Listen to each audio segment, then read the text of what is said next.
Above the head of an Afghan boy drawing constellations in the sand, over the back of a woman bent in labor in a Kazakhstan tobacco field, there's a blanket of stars, and the United States has staked a claim to 50 of them. 50. Stole them from the night blue with greedy fingers, stitched them to a piece of fabric, and threw them back into the sky by drilling a hole into the moon to say, "This is ours," with their names spelled out in stripes, but those stars are not the moon's sky. The American flag is not my security blanket. The Bill of Rights is not my map to freedom. And the words on the Statue of Liberty, "Give me your tired, your poor, your huddled masses yearning to breathe free," do not call me home.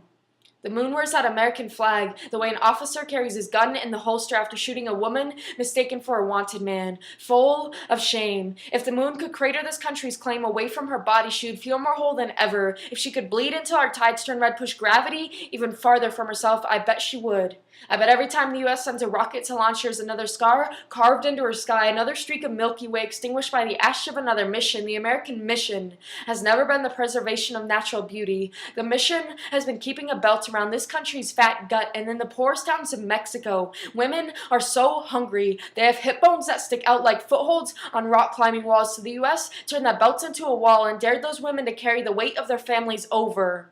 Those carrying that weight in the form of a soon-to-be-born child have bellies as round as the moon, and just because they aren't dented and dinged by atmospheric misfires, don't believe for a second that that skin surface is any less holy.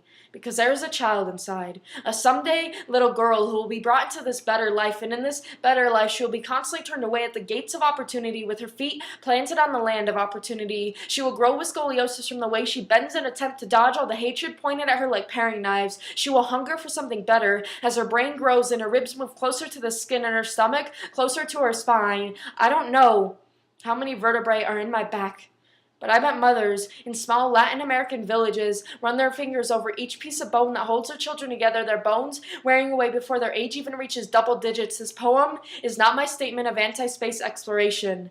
What I'm trying to say is this. There are faces in the places we live in that are ignored or simply not seen, and if we looked at the tides the tears of those faces have formed, we'd see something more pulling than the moon, more pushing than the gush of plate tectonics. We'd see where the seams of our flag have unraveled into misguided morals.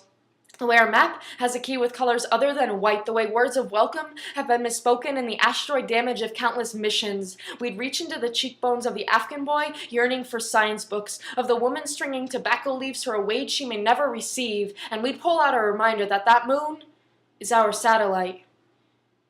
And we'd find a new orbit for exploration.